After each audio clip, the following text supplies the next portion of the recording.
Welcome to the Rob Bro Show. I am Rob Bro. I am the host. You are the co-host.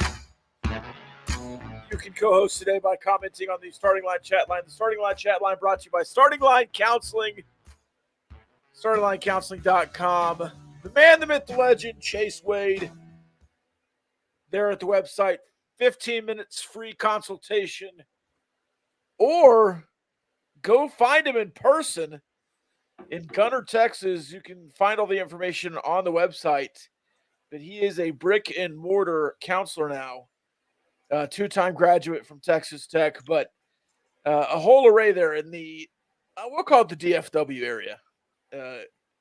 If you're wanting to drive, it's close enough. If you're wanting to drive around and find yourself a solid counselor, there's the man. All right. Lots of stuff to get into today. Let's dip our toe into NFL free agency. And then let's dip our toe into Major League Baseball, hot button issues, hot stove, hot button, whatever it is. Something hot stove. And then let's do a little college basketball and then a little college baseball. Is that a good rundown for you? Fair. All right, let's start in the NFL. One team at the end of the first 24 hours of free agency had not made a single move. Do you want to guess that one team? I'll give you a hint. The owner a month ago said they were going all in. Does that count as like not signing anybody from your own roster too? Not a single move. I don't know. The Dallas Cowboys. The Dallas Cowboys would be the first guess that came to mind, yeah. Now 48 plus hours into it, you know how many moves the Dallas Cowboys have made? 0. 1. They re-signed their deep snapper. Oh, big. Yeah, so 0. Trent Sieg, I think is his name. He's so no 0 moves. He's no GAP Laducier, but he's a deep snapper nonetheless. Look, who did we miss out on as a Dallas Cowboys fan, as a Texas fan? Sorry. I'll say this. Would I have liked to have made a run at Saquon Barkley? Sure. Would I have liked to make a run at Aaron Jones for 1 year, $13 million or whatever he got? Or $7 million, I think, maybe? Hell yeah. Would I have liked to make a run at Derrick Henry? Yes. Would I have liked to make a run at Jordan Brooks for 3 years, $30 million? Yes. Am I upset that you didn't re-sign Tyler Biadasz? Not really for the price. Am I upset you didn't re-sign Dorrance Armstrong? Kind of for the price. Am I upset you didn't re-sign Tony Pollard? No, not really. So yeah, there's a lot of moves out there being made. But if you look around, I'm on one side, I'm on both sides. I'm going to talk about both sides here real quick. So there's all those moves you could have made. I'm at the same time upset you're not making moves, but at the same time saying, well, you win 12 games a year without making moves every year, so I don't know. I just don't know. But then there's the Eagles who go to the Super Bowl the year after they spent $95 million in the offseason. So, it is what it is. You also have a quarterback who is suing some lady from an incident in 2017 who needs to work on his contract. You've got an offensive lineman you can restructure. You've got Tank Lawrence you can restructure. You're not doing anything. And you're sitting there saying, well, we only have $2 million of cap space. Well, you're not doing anything. The Chiefs, meanwhile, have restructured Patrick, signed Chris Jones to a $95 million deal, pretty much all guaranteed somehow, and are in the mix to sign downtown Hollywood Brown. So, I don't know. It just seems like there's franchises making moves and there's franchises not making moves. I'm not saying a franchise who makes more moves is going to be more successful, but if you're saying stuff like I'm going all in and you're not doing anything, period, it just seems to be a mixed message. But that's Jerry's bag, so he's deep in it. Yeah, I mean that's none of what you said is untrue or we haven't seen before or any of it. None of that surprises you at all. Yeah. The fact that you didn't go after some of the highest free agents that are out there, even though you probably have the cap space to do so, especially not going after Tony Pollard, that was a smart idea on Jerry's part. But I think you should have gone after Saquon Barkley or Derrick Henry's a lot of money, so it's probably a little bit more money than Jerry wants to spend on a running back, especially. But yeah, I think that there were other options that you could have gone after as well. Like Jordan Brooks at linebacker, I think would have been a perfect fit for the Dallas Cowboys, especially with this new defensive scheme that they're about to start running. So I'll push back on Derrick Henry a little bit. 2 years, $16 million isn't crazy. That's true. $8 million a year is a lot for a running back, but it's for a running back. It is, yeah. Is that less than what Tony Pollard got? No, I think Tony Pollard got 8. No, he got around 8 million.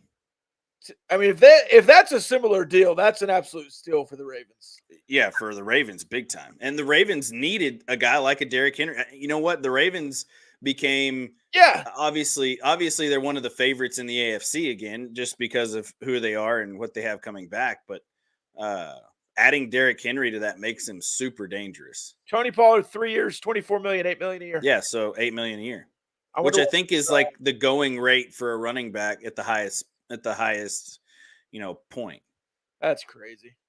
All right, I know we're not like huge around the NFL guys here on the show. We certainly watch the NFL. Mostly just talk about the Cowboys and the Chiefs, though. But I'm gonna go around and the Texans. Certainly the Texans more often than maybe on the original Rob Rose show. I'm gonna go around and just say some names, and you give me a letter grade on the deal. I'll give you the deal too. So the Ravens signing Derrick Henry 2 years, $16 million. Is he A+? Is he too old though? Is it? No, built 1,000 yards this year. Yeah. Derrick Henry, that's a perfect fit for Derrick Henry because of what Lamar Jackson can do at quarterback. Now you can run that read option becomes a lot dangerous now with Derrick Henry coming downhill. Yeah, and for Lamar Jackson, it opens up the run game too because defenses now can't just sit on the outside waiting for Lamar Jackson to pull it. They've got to account for Derrick Henry's big physicality in the middle. I'm in. Makes a big difference. DeAndre Swift, same 3-year, $24 million deal, but this time to the Bears. Does that move the needle at all? No, because the Bears suck. Yeah. The Bears are bad. They're just bad. They made a lot of moves. They signed Simone Biles' husband too. Yeah. I don't care. The Bears, the whole Bears organization, like at the front office, is just not good. And that situation's not good. T. Higgins, 1-year deal to the Bengals for $21.8 million. That's a lot of money for T. Higgins, man. I like T. Higgins. Don't get me wrong. 1-year prove-it deal for $21 million. Yeah, for $21 million 1 year. That's an A+ deal on T. Higgins and his agent's part. For sure. Jameis, backup quarterback for the Browns. He's going to play a lot. He's going to play a lot because Deshaun Watson will either get hurt or get in trouble again. One of the two. Hopefully, and for his sake, I hope it's an injury, not the other half, because he's done if it's that point. The Packers, Xavier McKinney, 4 years, $68 million. It's a lot of money for Xavier McKinney, but I don't know that he's not worth it. Yeah. Right? He makes the Packers better. They needed a guy like him to come in and fill that role. And even though it's a bunch of money, I think it's a good pickup for the Packers. It's obviously a good day for Xavier McKinney because he's getting paid. Josh Jacobs, 4 years, $48 million. You paying a running back. Derrick Henry got 8 a year. He's getting 12 a year. Yeah, no, I'm not paying Josh Jacobs $12 million a year. No. And they cut or moved on from A.J. Dillon and Aaron Jones. Yeah. No. I'm going to read every single Texans ad. You could just give me a grade for the haul, even though they're not done. Yeah. So let's say the Cowboys signed one guy.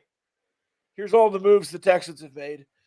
Joe Mixon re-signed Dalton Schultz, Aziz Al-Shair, Denico Autry, Jeff Okudah, Daniel I like Hunter, that one. Lonnie Johnson, Desmond King, Eric Murray, and Fairbairn, the kicker. Yeah, one of the better kickers in the Daniel NFL Hunter's last year. a great signing. Dalton Schultz, great re-signing. Joe Mixon, Yes. big trade. Yeah. He gives you versatility in the backfield, a little bit more of a power run game with Joe Mixon that you can run here. And here's the thing. I think the Texans are on a great trajectory. They needed to fill some spots. I think they filled the spots that they needed to. We'll see how they fit with D'Amico Ryans as a head coach. I think everybody that's been with him has loved him this past year. Obviously, you have one of the best, if not the best, young quarterback in the NFL. So I think the Texans, I don't know that they like those pickups are like these huge A+ pickups, but I do think that they filled roles and they filled urgent needs that they needed to take care of. And it didn't make them worse. It made them better. And that's all you want to do in free agency is make yourself better for the next season. And I think they did that, especially putting with a guy like Joe Mixon coming into the role, into the fray. The Chiefs re-signed Drew Tranquil and Chris Jones. Like that. A 1-year tag on L'Jarius Sneed. I think they're still trying to trade him. Tight end Irv Smith from the Bengals comes over, Alabama stud. And obviously they already signed the punter Matareza as well. That's a pretty good haul. That's a good haul. Signing Chris Jones was big for the Chiefs this offseason. And being able to get Drew Tranquil back as well is big. But I think getting Chris Jones to sign that deal, to come to that, agreement, $95 million. And I don't know how Chris Jones did it, but almost every single bit of that is guaranteed money. Crazy. Which is a unheard of deal for a defensive lineman, especially in the NFL, just because those guys, the risk of injury is very high on the defensive line. $95 million is wild. That's a lot of money for a dude on the defensive line in the NFL. So no, I'm not saying Chris Jones doesn't deserve it. I'm not saying he's a very good player. And we talked about this the other day. If it wasn't for, guys like Aaron Donald and Chris Jones would probably be at the top of that list of best defensive linemen in the NFL at this point. But he's definitely in the top 3 of defensive linemen. So I think he deserved a big paycheck. I didn't think he would get $95 million guaranteed. Like I expected like $95 million, and then they're going to say, 68 to 70 of it is guaranteed, but no. 50. Yeah. Every single bit of that is guaranteed money for the most part. 95 mil. All right. So just to put that into perspective, Chris Jones, 5 years, $160 million total, 95 guaranteed. Christian Wilkins, 4 years, $110 million, and Gardner Minshew, 2 years, 25 for the Raiders. 2 really good signing here. Sneaky Gardner Minshew is the starting quarterback next year over Aiden McConnell. Yeah, I agree with that. I think the Raiders. I also think the Raiders. Should, if it does happen and Jaden Daniels does go to the Commanders in the draft or Caleb Williams, whichever one goes, then the Raiders should definitely look to trade for Sam. What's the quarterback from North Carolina? Oh, Sam Howell. Sam Howell, yes. I think he'd be a great fit in Oakland or in Las Vegas. Interesting. He's a gunslinger, man. Let him go gunsling in Las Vegas. I'm going to skip some of these that don't matter. Obviously, Jordan Brooks to the Dolphins, A+, huge signing for them. They also signed Shaquille Barrett and Jordan Poyer to shore up that defense a little bit. We'll see if it works. The Vikings, I don't know what they're doing, man. They obviously signed Aaron Jones for $7 million on a 1-year deal. That seems like an FU deal. to the From Packers. Aaron Jones to the Packers. Yeah, for sure. They also signed Sam Darnold after letting Kirk I go. don't understand. I saw that signing. I saw that break across my thing on the ESPN app. Sam Darnold signs with the Vikings. Like, that doesn't make sense to me. Sam Darnold, you're not signing Kirk Cousins. Now let's get this straight. Kirk Cousins, who knows what he's going to look like after this Achilles and coming back. He's old. He's older. Yeah. He's taken a lot of beatings, especially in the last 2 years of Minnesota. Their offensive line has been awful. Yeah. But you're bringing in a guy like Sam Darnold, who has shown that he's not a starting quarterback material in the NFL, and you're going to try and turn him into your starting quarterback and try and win that division where the Packers are getting better. They got better other than losing Aaron Jones, obviously, but they pick up Josh Jacobs in the backfield. So, like, the Packers are the better team in that division over the Vikings still. Yes, the Vikings will probably draft a quarterback, but it looks like they'll draft McCarthy, so I don't know. But why JJ McCarthy and Sam Darnold? Is there a difference? I always like to make fun of you saying Daniel Jones is going to be great in the draft. Daniel Jones has not been bad. He's not been terribly bad. Hey, he took a bad Giants team and won in Minnesota in the playoffs 2 years ago. Carson. Daniel Just saying. Bad. Just saying. Sam Darnold is my guy that I thought was the next Tony Romo, and Sam Darnold stinks. He's not been in a good situation. We'll call it that. Minnesota's not a good situation. Their offensive line is where they needed to sign people, and they didn't. No, but they do have some talent around them. I'm just saying. Jefferson wants out now because they didn't re-sign Kirk Cousins. He wanted out for 2 years. Yeah, I don't blame him. Jacoby Brissett goes home to the Patriots. They also signed your boy Jalen Reagor. Is Jacoby Brissett too old and fragile to be playing for the New England Patriots right now? You know what? I don't know who will play for the New England Patriots next year. Yeah, but they need a guy. They got Mac Jones ain't there anymore. They need a guy to play for a season before they play whoever they draft. Mac Jones gone. Yep. Willie Gay leaves the Chiefs for the Saints. 1 year, $5 million. Can't believe the Chiefs couldn't find $5 million. Yeah, I was gonna say that surprised me that it was for 1 year, $5 million. I thought that's what the Chiefs had offered him. To be honest with you, Chris Jones screwed him. Maybe he wanted to go home to. I don't know where he's from, but maybe he wanted to go home to the Saints. Let's see. Tyrod Taylor to the Jets. Saquon Barkley to the Eagles. C.J. Gardner-Johnson comes home to the Eagles. Patrick Queen leaves the Ravens in favor of the Steelers. Russell Wilson to the Steelers. You got a grade for Russell Wilson? I think the grade for the Steelers and Russell Wilson's an A. Really? Yeah. I think he that quarterback role needed to be filled. I think Russell Wilson fills that quarterback role actually quite well for the Steelers this year, because you're not asking a bunch of Russell Wilson in this offense. Sure. Right?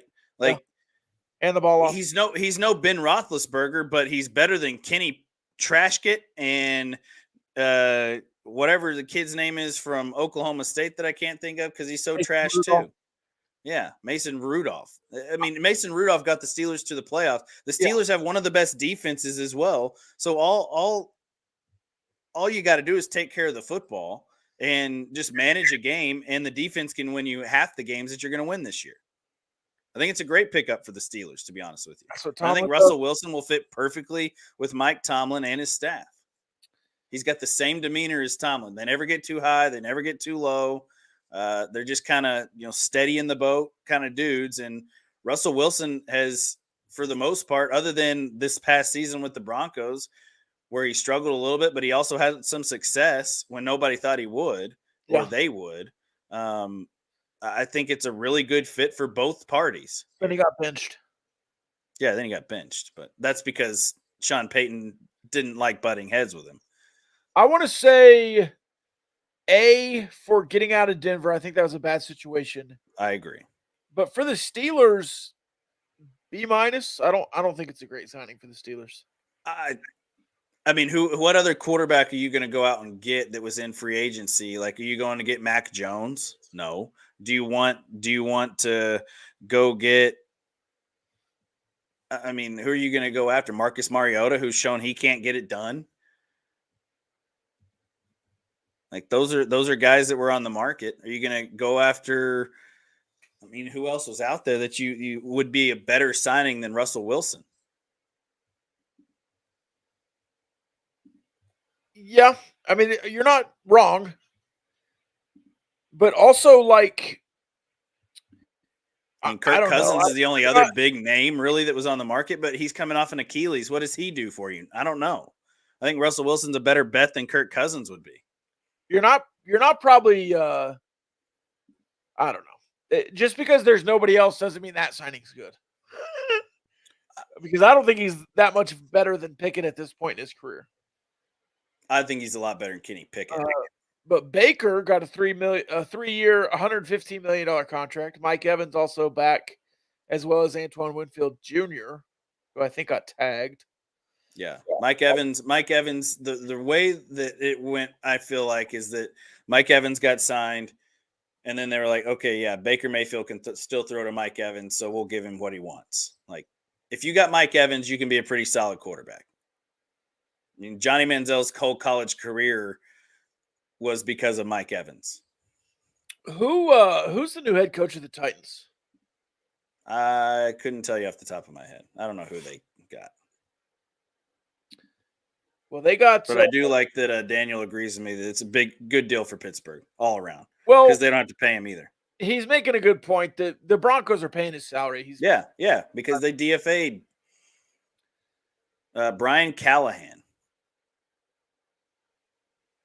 is the new head coach for the Tennessee Titans. Well, they have Chidobe Awuzie, Cheeto. Yep. He's be a Cowboy. He's been a Bengal. They signed Tony Pollard and Kenneth Murray, kind of their big name signings. And then the Washington Commanders with old head coach Dan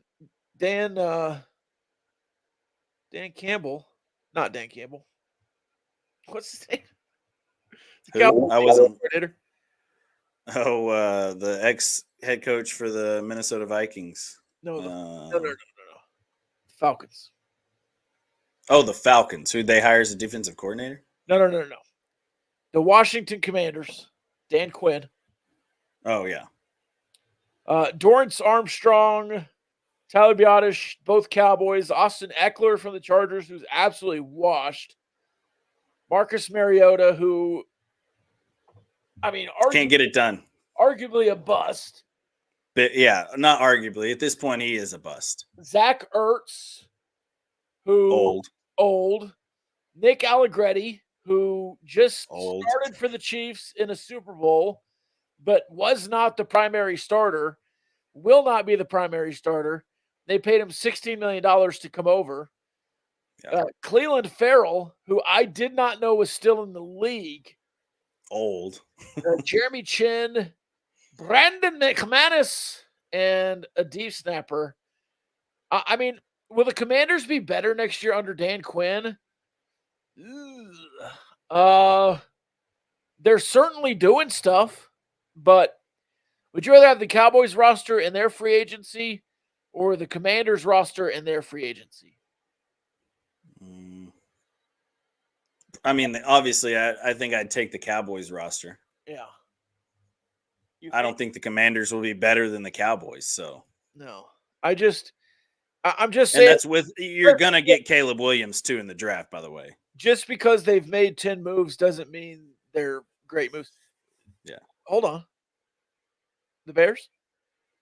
Oh, yeah, the Bears. That's fine. They're not signing Caleb Williams? No, they'll get Caleb Williams. Never mind. You'll get Jaden Daniels in the draft. You'll get somebody. They should get an offensive lineman in the draft. That's what they should do, but they won't. Yeah. You're still on the same hell train, though. I just don't think Jaden Daniels is going to be the guy, man. I don't think Jaden Daniels is going to. We'll certainly get into the draft more as we get there. Loved him as a college quarterback. Don't get me wrong. Let's shift over to the Starting line, chat line, Lupton Drinking Club says Wednesday. Then you've read some of these Daniel comments. I don't know. I don't know. Cincinnati's playing baseball right now. They're up 4-1 on Western Illinois. What is Hopefully Western Illinois' mascot, Rob? Southern Illinois is the Salukis. Yes. Northern Illinois is some kind of wolf. Is a dog. It's a dog breed. The Huskies. What is it? What's Northern Illinois? Northern Illinois is the Huskies. Yeah. Is Western Illinois an animal? Yes.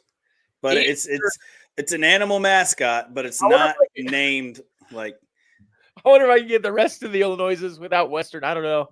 Eastern Illinois is. You got to get this one. It's Tony Romo's alma mater. Tony Romo. The Eastern Illinois. I don't know Eastern or Western. It's a cat. I don't know. They're the Panthers. Eastern Illinois. What is Western Illinois? Western is the Leathernecks. Oh, I knew that. We played them 4 years ago in baseball. Yep. But the mascot is a bulldog. Yes. Yeah. Well, and that's why the Leathernecks. The bulldog has a leather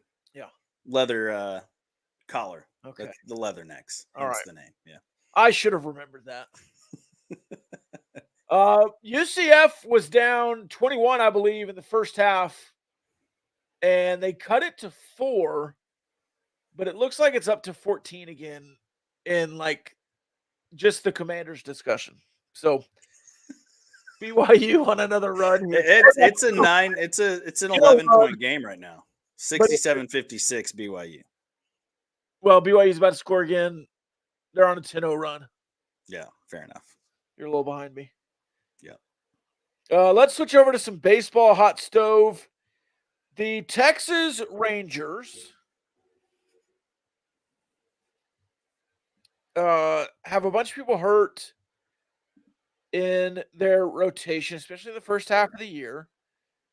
Mad Max is doing incredible in his recovery. I saw June was a solid return date for Mad Max right now. He's feeling good. No setbacks, knock on wood. But the White Sox are open to listening to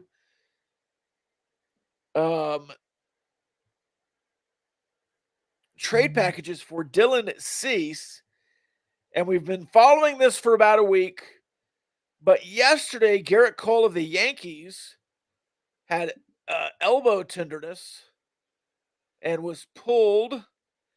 And now we're seeing from Talking to Yanks, a John Boy media production, that Garrett Cole will miss at least 1 to 2 months, and we'll see Dr. Neil El Atashrey in Los Angeles for further testing. There was a thought that there was no UCL ligament damage and that he might be able to rest. But now I guess with the extra doctor's visit, they're not sure and they're going to get a second opinion. That's never a good sign. So the Yankees are either going to sign Blake Snell or trade for Dylan Cease. They might cut in front of the Rangers here. But Cease is on 2 years of club control, which means he's cheap. Now you'll have to send a package over, but the Rangers right now he's cheap for the most part, yeah. Right, the Rangers right now are one of the best farm leagues in the world. So you have the capital here to make a move for Dylan Cease. Would you, Carson? The answer is yes, I would. Oh, yes. And not just because you're short on the starting rotation early, but because Dylan Cease will help you late too, because this dude has shown that he can put together, 20 to 22 plus starts in a season. He goes 6 innings. He averages 6 innings in his starts. He's quality on the right side with a good right arm. I just think it's a no-brainer that you go after Dylan Cease and you let go of a couple farm hands that you have and because of the 2-year control and then the ability to re-sign him in a couple of years, whenever you figure out a TV deal and do all that stuff, hopefully it'll be all figured out by that point and you'll have the capital to do so. and re-signing him, because in a couple of years, you're not going to re-sign Max Scherzer again in 2 years. Like, I think Max Scherzer's career is probably done, if not this year, the year after in 2026. Max Scherzer's last year will be 2026, if it's not 2024, 25. I don't know how he's still kicking right now in the Major League Baseball world. Yeah, I agree. So I thought he would go out on top last year with winning a World Series and being a part of that, and retire, move off into the sunset because of this last injury that he's had. And I didn't know that he would want to go through all of that again, the rehab and everything that comes with it. So, so I think the Cease thing makes complete sense for the Texas Rangers, much like it makes complete sense for the New York Yankees and the San Diego Padres. They're in that same boat, right? Like, the 2-year control is huge. Obviously, you get the arbitration thing that comes in the spring, in the fall and the winter with Dylan Cease, but you still are going to have him under your control for the next 2 years, and then you can figure out a way to get a deal done in those 2 years after team control is gone. So I think it's a no-brainer. I think the Rangers have to put their best foot forward here. I think Chris Young needs to make this happen, because if you look around Major League Baseball and you look at what the Dodgers did this offseason with their deals, obviously Shohei's not going to pitch for the Dodgers, but going and getting the best arm in Japan and bringing him over and making him he's going to be one of your best starters this year in LA. And then what the Yankees did in the offseason with who they have signed and brought in, and Juan Soto, and ensuring up that outfield and that lineup. I think you have to make a big splash here. And I think Dylan Cease is probably the biggest splash you can make right now at this point. And then obviously if you're in it, then you go and make trades at the deadline and see what you can get done. But right now, I think Dylan Cease, this is a no-brainer for Chris Young in the front office. You've got to go make this happen, get the thing done, because here's the other thing. The only other option is going in and picking up Blake Snell or Jordan Montgomery, like we talked about, but those two guys require a bunch of money. Dylan Cease does not require a bunch of money, and it works out for you in the long run as well to sign him to a longer-term deal in a couple of years. So I think it absolutely makes sense for the Texas Rangers, but it makes just as much sense for the Yankees and for the Padres. And both of those teams have just as much money, if not more than you have. But I think you have more. The Yankees have a good farm system. The Padres farm system is okay. It's not on the level of the Yankees and the Rangers. The Yankees always have a great farm system. They've always got good trade commodities in their farm system. They always have. That's been a staple of what the Yankees do. But yeah, I think you send Jack Leiter and somebody else to the White Sox, because the White Sox are they're in rebuild mode. Yeah, like, they want good young talent. Yeah, so it makes complete sense for you to make this happen. Send Jack Leiter. If they want Owen White, send Owen White. Okay, like I know we all want Owen White to pitch in Arlington one day. But if that's what makes the deal done, like the White Sox are like, we want Owen White, we want Ezekiel Duran, and we want, some lower tiered kid for this deal, like go for it. Whatever you got to do, get the thing done. You know what the Yankees should do? What should the Yankees do? If they want a right-handed pitcher in their rotation right now? Yeah. You ready? Yep. Bring up Chase Hampton. Dude is murdering the minor leagues. Yeah, he's pitched really well. He's, I think, number 4 in their farm system. Yeah. Bring him up. He's a righty right there. Let the Rangers go trade for Dylan Cease. Or trade the Rangers Chase Hampton. That'd be cool. Here, that'd be cool. I'm gonna look him up here real quick. Hold on. Yeah, he's ranked number 4 on the Yankees prospect rankings going into 2024. Chase he's got a 3.63 ERA. They're expecting him to be in the big leagues this year. Like his ETA, according to Scout Graphics and everything else, is 2024. So if you're expecting Chase Hampton to be in the big leagues, and if you're the White Sox and there's a kid like Chase Hampton out there, it's a no-brainer for you to trade Dylan Cease for Chase Hampton if that's what the Yankees want. Because Chase Hampton could grow in your rotation. If you're the White Sox, he's 23, 24 years old. If they're looking for a veteran, I guess that's the deal. But I would prefer to keep the young guy. Well, I agree too, but I think the Yankees are wanting to win now. Yeah. And I don't know how much they think Chase Hampton can help them win a World Series in 2024. Sure. So if they want to win now, Dylan Cease makes more sense in that regard. One more thing I wanted to talk about in spring training. Zach Galoff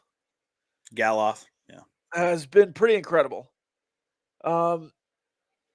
Probably the best hitter in baseball right now. But right behind him, second in hits is Wyatt Langford. Okay. Right behind Mookie Betts and Zach Galoff at 14. Wyatt Langford has 12. Second in runs, Wyatt Langford. it's Wyatt Langford.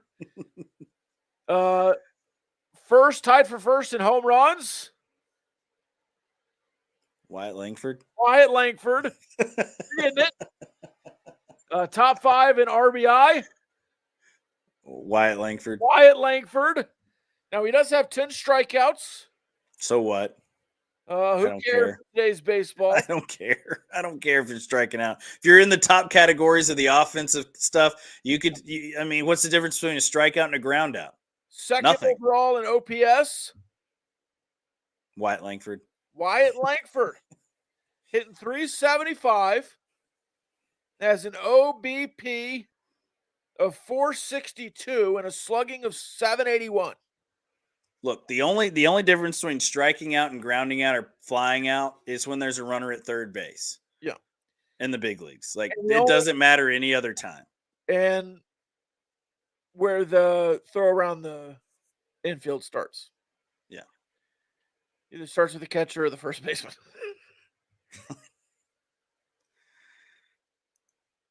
I'm just saying. I'm not saying, but I'm saying Wyatt Langford day one starter in Major League Baseball. I was really interested in why the Rangers re-signed Travis Jankowski to that 1-year deal. No, I guess it made sense at the time. Like, he's the safety net just in case Wyatt Langford wasn't ready. But truly, man, I think Wyatt Langford's ready. I don't know that I need to see much more from Wyatt Langford to tell me that he's not ready to be on an opening day roster and being in the lineup on opening day, to be honest with you. I think your outfield is Leody Taveras, Evan Carter, and Wyatt Langford. No. No. It's Aroldis. Adolis Garcia, but I was going to put Adolis in the DH role. Yeah. I mean, you have four starting outfielders. Yeah. Adolis can play center field. You could DH. He can play anywhere. You could DH Wyatt. You could DH Wyatt Langford. That's fine too. Maybe Evan Carter makes the most sense DHing. Maybe he's the least. I don't know. Evan Carter makes some fantastic plays in the outfield too. He also looked lost a couple times. That's true too. He's a rookie though. And I guess if the Rangers want to get crazy and Chris Bryant, Wyatt Langford, and hold him out for an extra year of control until that date passes, or if they want back-to-back rookies of the year and they're going to let Evan Carter play this year and Wyatt Langford next year, there's some gamesmanship here, but at some point, just play your best players and don't overthink it. And I think the Rangers did that last year. I think they can do it this year. Well, here's my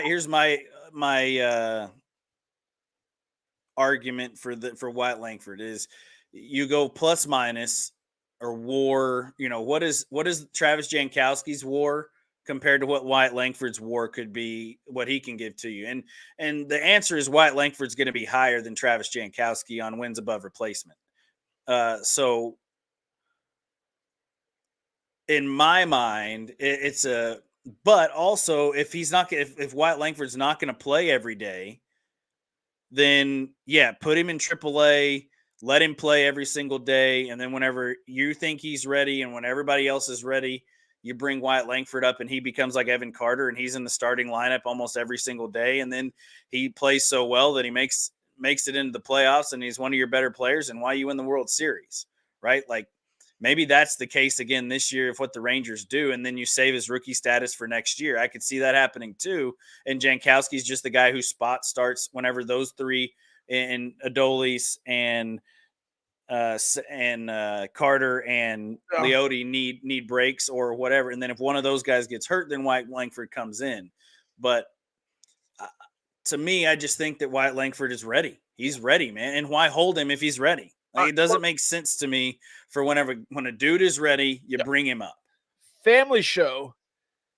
But I hate all the bullshit that Major League Baseball teams do to get player control. Who was the young Seattle Mariner that got absolutely hosed?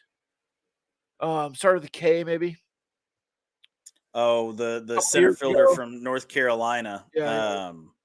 And then obviously already Chris Bryant. It's just so stupid to have a guy so hot in spring and then just like, And with the minor league baseball season basically starting at the same time now and finishing at the same time, I don't know. It just doesn't make a lot of sense. No. And Kelnick, is that who you're thinking of? Kelnick? Yeah. Kelnick, whatever. Kelnick, yeah. Kelnick, however you say his last name, yeah. Anyways, quick softball note.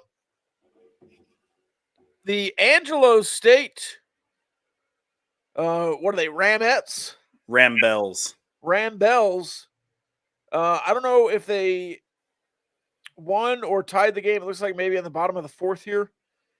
But Tatiana Trotter from Monterey had an RBI in the first inning. I believe she's a freshman there playing for Angelo State in the softball. This is her second year. Is it her second? Oh, that's true. That is true. Yeah. Still, I just saw a Lubbock name pop up on my feed, so I thought I'd give her a shout out. Yeah, she's an Angelo. You got a lot of Lubbock stuff in the Lone Star Conference, especially, LCU. Riley Flores, a second baseman from Coronado, is playing center. Cam Gibbs, who's from Slayton, is a big part of what LCU does, too, in left field. So a lot of good Lubbock peeps out there holding it down on the softball field. Brett Yormark announced today that Kansas City will keep the Big 12 tournament until 2031 at least. Scott Drew saying the reason is because Kansas City does a great job of the event. At the same time, if it was his choice, it'd be in Dallas. Do you like the tournament in Kansas City? Do you care? I think the question is, do you care? I think it's great in Kansas City. Yeah. I think it would be like the Big 12 could do, like back in the early days of the Big 12 football championship, it would separate between Kansas City, San Antonio, or Dallas. One of those three would host. Like it would be up in the north sometimes too. I think they played it up in Kansas City twice, 2 or 3 times, maybe, if I remember correctly, at Arrowhead. Yeah. But I think if you went, 1 year it's in Kansas City, the next year it's at Levi's, at the arena in Fort Worth. I think that's a perfect arena to host the Big 12 championship. Dickies? If Dickies Arena, yeah, whatever, same thing, jeans brand, it's pants or barbecue brand, whatever you want. It's pants, whatever, clothing. But yeah, I think Kansas City is also just an awesome host city. To be honest with you, I think everything about Kansas City I love. It's one of my favorite places that I've been to. The food is great. The people are great. The nightlife is great. It sets up perfectly for a destination type spot for the Big 12 teams. And listen, it's in Kansas City.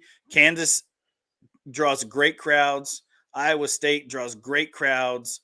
Kansas State draws great crowds. I don't know that if you moved it to Dallas, like TCU plays in Dickies Arena, they would not draw as good of a crowd as Kansas or Iowa State or Kansas State draw at Sprint Center or T-Mobile Center, whatever it is now, in Kansas City. They just wouldn't. Neither would Texas Tech. Neither would Baylor. Neither would any of these teams. They wouldn't draw the same crowds you're drawing in Kansas City, in Dallas, or Fort Worth. It just wouldn't be the same. And you can't have it at the AAC because you can't buy it out for 2 weeks like you do the Kansas City Arena. Yeah, like you do in Kansas City because there's not a professional team there. Yeah. Kansas City's a perfect spot. I don't know why you would change it. I will say I love the Big 12 tournaments in Kansas City. It's a conference center, right? So all the teams stay in the same place? Yeah, it's down there. There's a bunch of places to stay, a bunch of restaurants, all those things. Connecting hotel. Yeah. You don't really have to bus to the arena. I mean, it's the perfect spot. It's like what the Southwest Conference tournament used to be at Reunion Arena, and all the teams would stay at the Hilton for the most part, or right there by Reunion, and you'd walk underneath the tunnel to get into the arena, from the arena to the hotel. Those are some of my fondest memories as a kid, is being with the basketball team at the Southwest Conference tournament and getting just to walk from the hotel down to the arena at Reunion Arena down there in Dallas. So, Kansas City, like I said, I think Kansas City is the perfect spot for the Big 12 tournament. I don't know why you would want to change it to Dallas, other than making it a cheaper and shorter trip for some of these Texas schools. But you're also not going to get the same crowds that you do. Yeah. Look, Big 12 baseball is in a perfect spot. I liked it at Oklahoma City, but to have the roof. Yeah, you don't get any delays. There's no delays. Everything stays on time. Yeah. And you're right by Texas Live. So I think that's kind of a similar setup to Kansas City. You draw the same crowds in baseball in Dallas or in Arlington that you would in Oklahoma City as well. It just looks less because there's 40. Well, it's just a bigger stadium, yeah. And then if you're still going at it and you want to say football, I think Jerry World's the perfect spot. Yeah, football's in a perfect spot too. Weather can't hurt you. I would like it if they maybe did every couple of years in Kansas City at Arrowhead. I think that'd be a good move. Yeah, I love that. And maybe Allegiant, but then you have Media Day in Vegas. So I think those 4 spots are great. If you're, I think you could see a Big 12 football championship in Las Vegas in the coming years. Just because I think Yormark has the friendships and the people in Vegas that he knows and that would get that job done. I don't know that the crowds would be fantastic for that game, like it would be in Jerry World, just because of depending who it is. I think they would. Yeah, depending who. I mean, like if Utah or Arizona's playing, I think the crowds would be great. But if Utah and Arizona or BYU, somebody like that, aren't playing in the conference championship, and it's Oklahoma State and TCU or Oklahoma State and Baylor, somebody like that, or Texas Tech, I don't know that you would get as many Tech fans in Vegas as you would get in Dallas. Don't get me wrong, Tech fans love Vegas. But it costs a lot more money to travel to Las Vegas than it does to go to Dallas. No, it doesn't. It does. Because you can drive to Dallas and there's a ton of alumni in the Dallas-Fort Worth area, and you don't have to pay for a flight. You don't have to pay for a hotel. You can drive, go watch the game, come back. Yeah, you can drive to Vegas. Go back to your house. Drive to Vegas. It's 16 hours. You fly Southwest for $50, man. No, Southwest is a lot more expensive than that, but yeah. Just got to plan out. You just know you're going. You better plan it out perfectly. Hit that low fares. I think Jerry World is perfect too. I push back a little bit. I would agree with you that Baylor maybe doesn't show up as well in Vegas. TCU wouldn't either. We said that about TCU, and then they showed out in Jerry World, and then again in Arizona for the. Yeah, that's a natty though, so you're gonna show out for that. It was a semifinal, but whatever. They showed up for the semifinal. Allen said Tech would have 20,000 for a Vegas title game. It's only 14 hours away on a drive. That's a long drive. I've done it. It's a long drive. I've done it. We did it in one night. Oof. It's not bad. It's a long drive. Coming back is worse. It's only Don't get me wrong. Yeah. It's only a 12-hour drive because you get 2 hours going there. Fair. coming back is a lot And worse than it's going. a 16-hour drive or whatever it is on the way home. It's a 22-hour drive coming back. We drove Depending on how your weekend went, for We drove sure. through Vegas on our way to Modesto for a wedding one time, and then drove home from Modesto. The desert to the desert right there. It was brutal. Modesto's in the stinking desert in California. I might have slept for 12 hours on the way home in the car. The high desert in California. We left at night again, and I drove like the first 4 or 5 hours. Oof. And then just like woke up when we got back to Lubbock. It was awesome. Let's see. College basketball, BYU still up by 12. They're going to win. BYU's going to smoke Texas Tech tomorrow at 11:30. Is that what you just said? No, I did not say smoke. I said hopefully BYU's putting all their shots in the ocean today, and Texas Tech gets the you just meant non. Today? Yeah, they're going to win today. Yeah, they're up 12 with 5 minutes. Yeah. No, I think BYU is one of those teams that come this time of year, it's so dangerous to play BYU just because of the way they shoot it. It's just they're one of the most dangerous teams in a tournament because if they get hot and they like to shoot it in this gym, in this arena, there's not a whole lot you can do about it. You can put hands in their face. They're going to knock them down just like they did in the first half against Texas Tech. They just didn't like the other end. So Kansas, Cincinnati tonight. Kansas without two big pieces. Cincinnati minus 2.5. Ooh, I think I'd take the action on Kansas. Yeah, probably me too, but that seems like an interesting round there. Let's see. Yeah, 2019 Big 12 Baseball Championship Final had 7,000 people. Last year had 15,000. Yeah. And last year, obviously, you had a Metroplex team playing in it. So, and then it was the University of Texas as well. That makes a big difference too. I was prepared to drive to Dallas because Texas Tech got to the semis or whatever. Yeah. I was prepared to drive down there. Now, again, when you look at those preseason tournaments or non-conference tournaments or whatever that they put on at Jerry World, that Ole Miss, Arkansas, Mississippi, Texas, A&M or TCU, Texas Tech, Texas A&M, TCU, yeah, coming out of the pandemic was ginormous, gigantic, huge. Everyone's there, and the next year it's like Kansas State, Arizona, Oklahoma, Michigan, Texas Tech, and it's like, all right, like we're here. Oh yeah, Oklahoma State was the team. You're right, Lupton. I knew it was an orange team. I just couldn't remember if it was Texas or OSU. Texas won the regular season last year, right?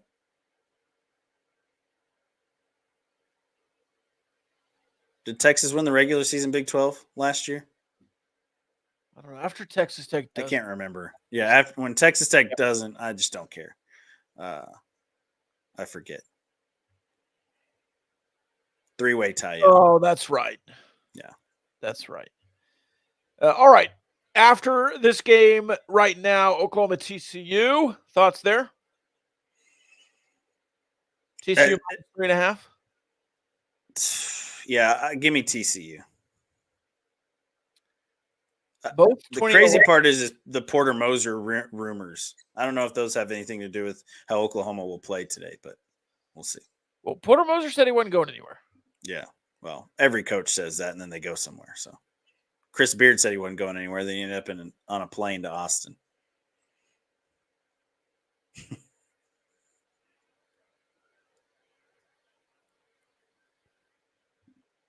Kansas State, Texas. Texas will win, unfortunately for Kansas State. I think if Kansas State wins, their tournament chances get a lot better. Trying to go back. Porter Moser on March 11th. I think right after we talked about it on our 2 days ago. Yeah, on Monday. Heard all the rumors this afternoon. Face plant emoji. Face palm, whatever it is. Want to say emphatically, all caps, there is zero truth. I love Oklahoma and Sooner Nation. These accounts make stuff up, and there's no validity to any of these sources because I have spoken to no one about any job.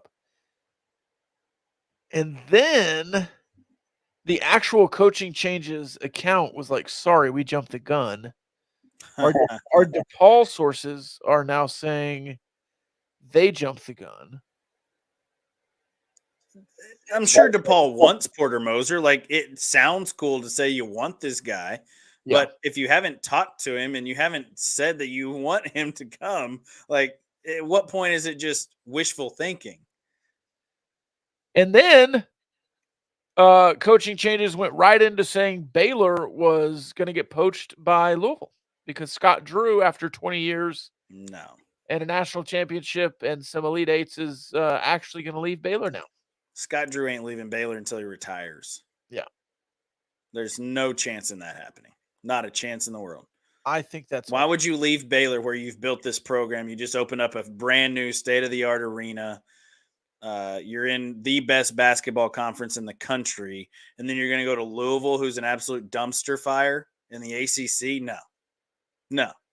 Makes zero sense. I will say this. $0 buyout for Scott Drew because of how he negotiated Structured that his contract. Yeah. And, you know, I would assume for basketball, Louisville probably has a better NIL intake than Baylor does. Baylor doesn't do anything really. I mean, their football program is dying. Yeah, but the basketball program's not dying. How sustainable is it? I mean, you get freshmen like a Langston Love to come play for you. Like, it's not your basketball program dying. I'm not saying it is. People are saying.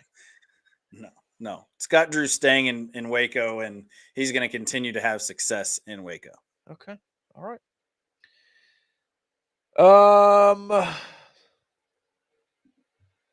Kansas State, Texas. Did you give that one Texas minus Yeah, 4.5? Texas wins.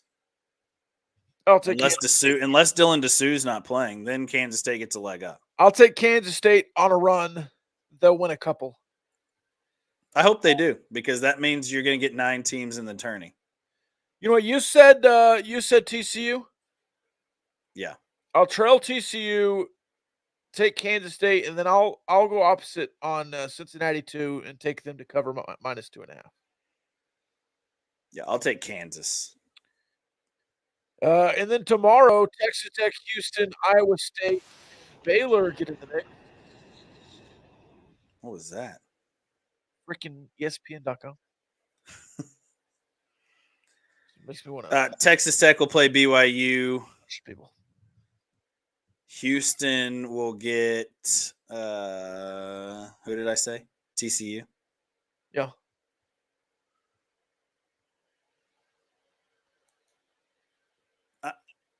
I think BYU is going to be in the semifinal.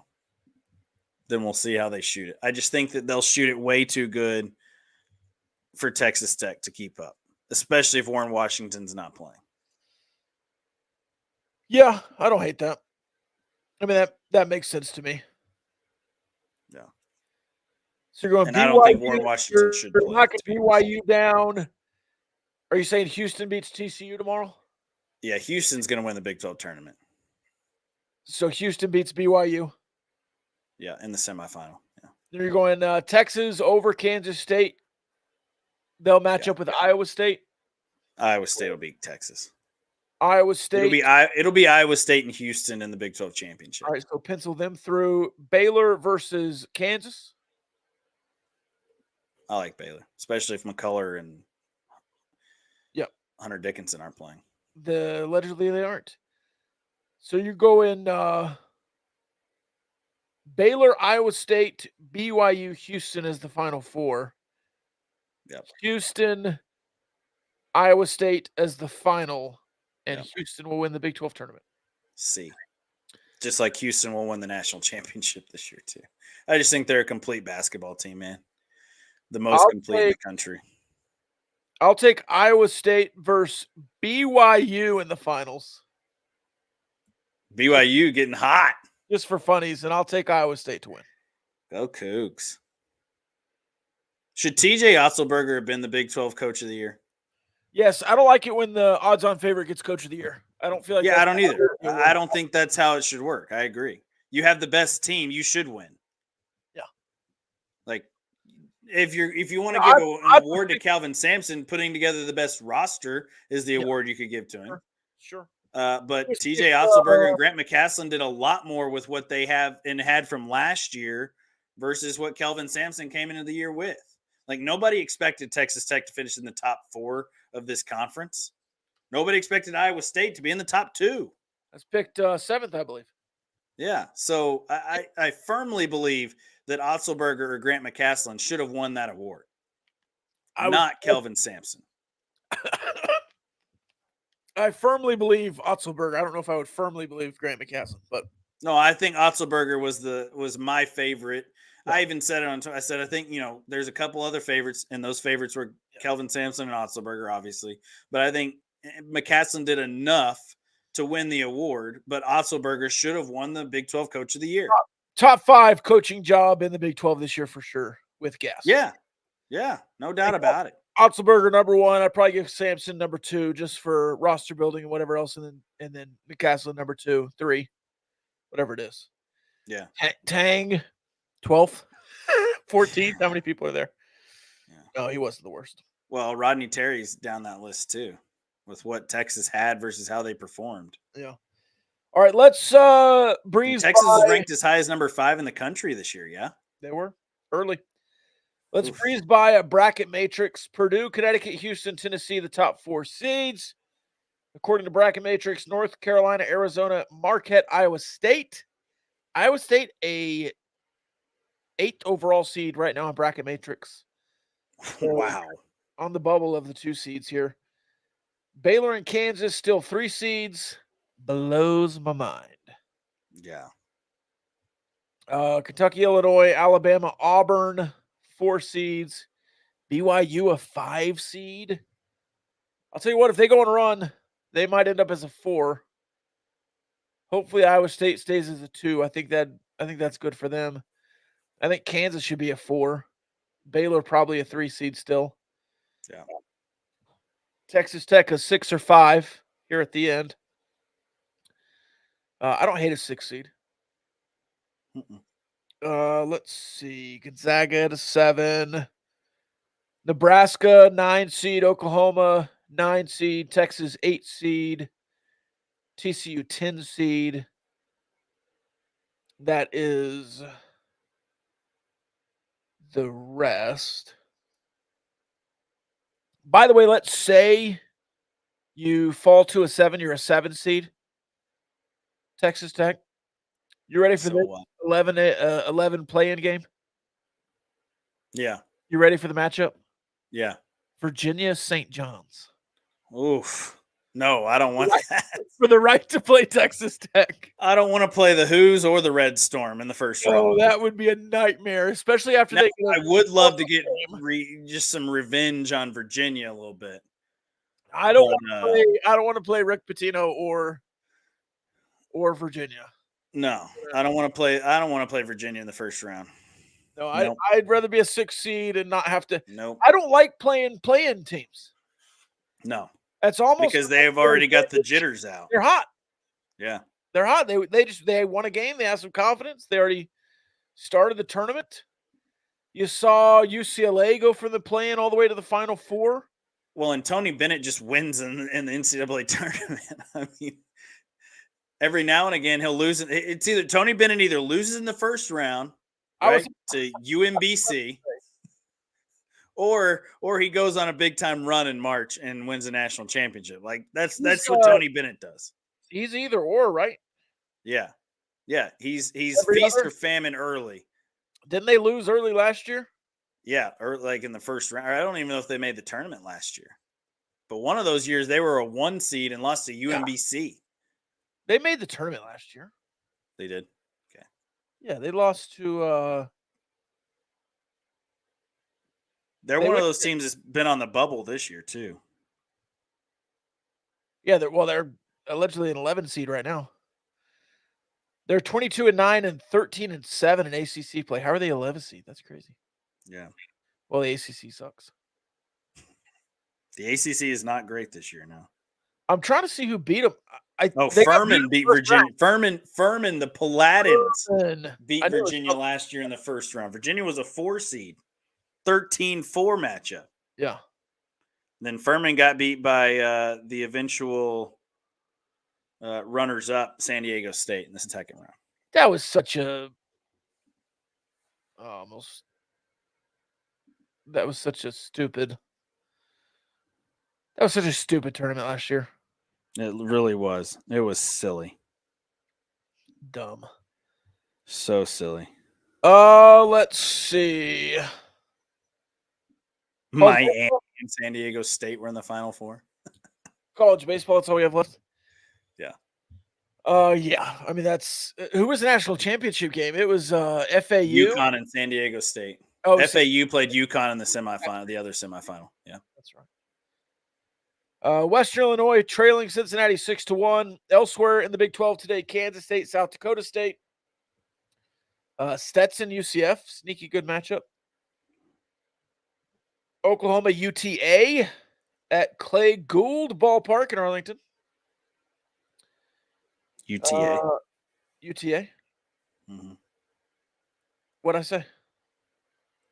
Well, I was just saying it's at Clay Gould Ballpark is at UTA. And then the Mexico State, Texas Tech, another home game at Dan Law Field before you play Baylor this weekend. This game is at 2 in mere minutes.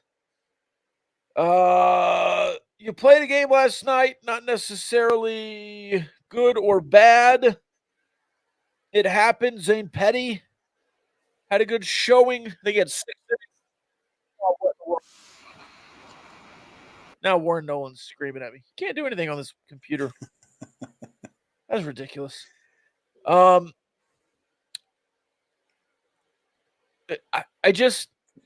Burns had a good game yesterday. Yesterday happened. Yeah. And I that's my opinion on most midweek games. It happened. I don't care if it's 20-3 or 2-1. It happened. You move on. These Big 12 series are so much more important. You have the Baylor series coming up, and I want to say it's a must sweep. I don't really believe that this early on, but with Baylor, I really do think it is a must sweep. What do you think? Yeah, I think you have to sweep Baylor for sure. Even though it's on the road, Baylor's coming off of a sweep on the road at Houston, so Baylor's going to be hungry for a conference win. I think that it's a perfect setup for Texas Tech to go in there and at least get 2 out of the 3. Baylor's not very talented this year, but they're talented enough to beat you 2 out of 3 as well. So if you don't go in there and pitch well, it comes down to pitching for Texas Tech. That's what we've been talking about all year long. Like, you're going to score runs most days, most nights. You're going to score runs. It's the pitching that's going to come down to, and playing good, solid defense behind the pitching. When the pitching is struggling, you got to make the plays behind them, which they didn't do on Sunday against Texas, and that's what allowed Texas to get a little bit of a lead and continue to lead late in that game. Was Texas Tech just wasn't good behind their pitching staff when their pitching staff was struggling. So you've got to be better both on the mound and behind those dudes on the mound. Offensively, I think you're fine. Defensively and pitching has got to be better. What's the best defensive lineup for Texas Tech? Well, defensive lineup for watch catcher just because of what's going on with Bazell, but yeah. So start at first. Cash at first. Okay. Tracer Lopez at second. Okay. Pompey at short. All right. Even though he's booted a couple balls and made some bad throws, I think you got to stick with the freshman. You're not putting Will Burns in there anywhere? No, he's true defense. True defense. Just defense? No, Will Burns on a short. Leave TJ Pompey at shortstop. Okay, all right. McGee at third. Sure. Give me. Who do I put in right field? You're not really having a lot of trouble in the outfield. No, you're not in the outfield, and you could really put Will Burns in Gage Harrelson and Bravo and Woodcocks and Washburn all in the outfield, and I'd feel just fine. Yeah. Yeah, even Austin Green in right field. Austin Green would be the last on the list, but yeah. I like Will Burns, man. I think he's a defensive wizard. I think Will Burns is a great defensive player, but Pompey played second base yesterday, I believe, and then Tracer Lopez was shortstop for a while, and then Will Burns came in. Well, it's the same thing today. Tracer's at short and Pompey's at second. See how that goes for a while. I think they want to leave Pompey's bat in the lineup. I think he's more dangerous than Tracer and Will Burns right now. I'd like to see Will Burns get a couple more cracks. Offensively, I'd like to see Travis Sanders get some more cracks. He's pretty slick on defense too.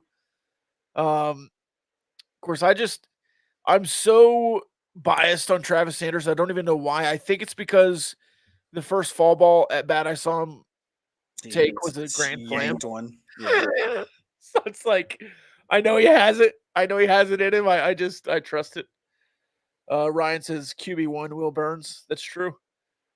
I think you could put in. I hope Will Burns is not QB1. I think you could put 10 and 5 in on the basketball floor too. I think he's just that good of an athlete. No offense to Will Burns, but I hope he's not QB1 going into the year. Well, I mean, eventually. In 4 years after he runs out of baseball eligibility, he'll come back and he'll be playing football. Yeah, maybe. Who's your favorite two-sport athlete ever that played at two different colleges? Two-sport athlete that played at two different colleges? Yeah, I saw Greg Paulus the other day. Somebody mentioned Greg Paulus. It made me remember. Remember Greg Paulus? Yeah. He played did he play Duke basketball first? He played at Duke in basketball, and then he went and played at Syracuse in football. He played at Duke first because I hated Greg Paulus when he played for Duke. Hated him. I don't remember. I don't like Duke. I'm a North Carolina. If I'm going in that rivalry, it's always North Carolina. How does that even work? But yeah, Greg Paulus, hated that dude. I was going to say my favorite two-sport athlete has got to be, and two-school athlete has got to be John Rice Plumlee, right? Ole Miss, UCF, two sports at both of those places, football and baseball. He's on the Ole Miss national title team. Paulus didn't win any. He might have won an natty at Duke in basketball, but yeah, John Rice Plumlee. Got to be up there, right? Kyler Murray, Alan Corbin chimes in. Yeah, Kyler Murray, fantastic two-sport athlete. All right. Big 12 two-sport athlete. Greg Paulus started basically all the games as a freshman, sophomore, and junior. Got benched as a senior, and then went and played at Syracuse as a fifth-year senior somehow. How did he play a year of football? That doesn't make any sense. I think it has to do with it's a separate sport from basketball. That shouldn't be because true. You could say that you redshirted a year in football, but you played your 4 years of basketball, so then you get 1 year of eligibility left in football. Sure. That's how it works. He's the head coach at Niagara right now. Did you know that? I did not know that. He's been there for 5 seasons. Basketball? He stinks. Well, Niagara, yeah. 12 and 20, 9 and 10, 14, 16, 16, 15, 15, 15. Niagara's got the what is their mascot? That's our alma mater's mascot, the Eagles. Purple Eagles. Whatever.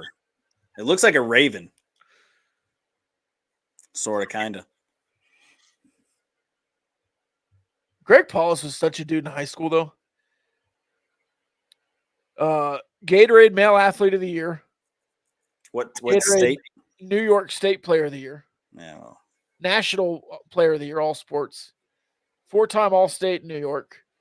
Football and basketball? All-American McDonald's EA Sports Student Athlete. New York State Mr. Basketball. National High School Coaches Association Senior Athlete of the Year. 2004 Gatorade National Player of the Year. USA Basketball Junior National Select Team. Freshman All-American. All-ACC. Greg Paulus is that dude, man. And no wonder this dude went to Duke. And they just got benched as a senior. That sucks. What a career, man. That sucks for him. He's like that kid in junior high who was so much better than everyone else. And then they got like passed up physically. I guess he just yeah. he stopped getting better in college instead of junior high. Well, and if you're at Duke, they're just bringing in young talent, and the young talent is probably bigger, faster, stronger Yeah, I think than what sophomore. you were. So, yeah. Let's see. Are we gonna do a watch along with New Mexico? No, I don't believe so. No, I got to get some work done. Fair enough. Let's go. Let's go watch some baseball. I believe BYU closed it out as well. Yeah, I would assume that's true. Final point of emphasis: Lou Holt starting the podcast. Lou Holt, You can come on, Rob. wherever you want to listen. He's going to make America great again on this podcast and get some former coaches and players in there to see light. I believe he's going to get Tommy Tuberville in there as his first guest. Oh, good night. I don't know if that's true or not. It just seems like a good thing to say. BYU was 14 of 30 from 3 today. Is that good? That's pretty good, man. Shooting it from outside. Him and Mark May on College Football Scoreboard Live or whatever it was back in those days was just pure gold. That was what college game days always wanted to be. Yeah. Mark May would always just look at Lou Holtz like, what in the world are you talking about, my man?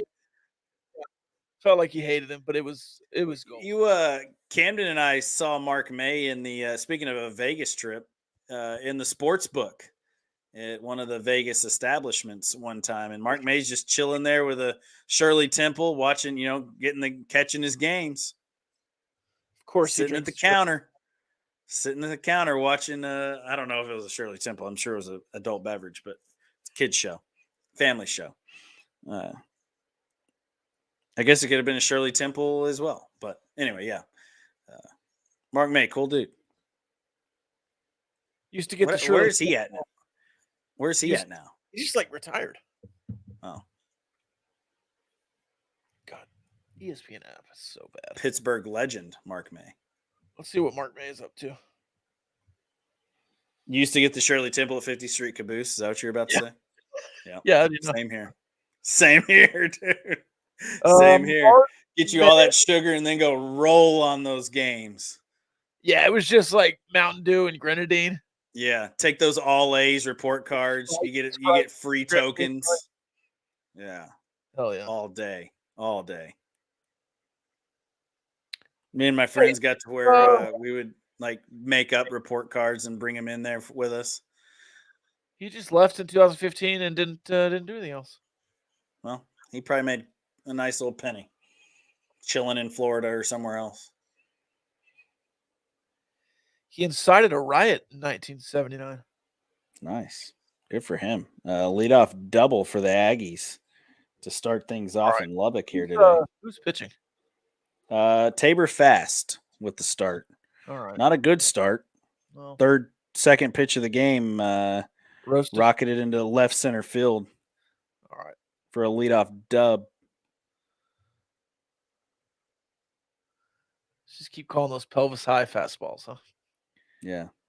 All right. P high fastballs. Yeah, I don't want to watch this game live. No, I don't either. I don't either. It'll upset me. It'll upset our faithful too. Yeah. I'm gonna complain too much. Yeah. It is what it is. All right. That was the show. We will be back on Friday, or I'll be back Friday. Carson, we'll see you again on Monday. Yep. Sounds good. Sweet. Enjoy your spring break. Yeah. Peace.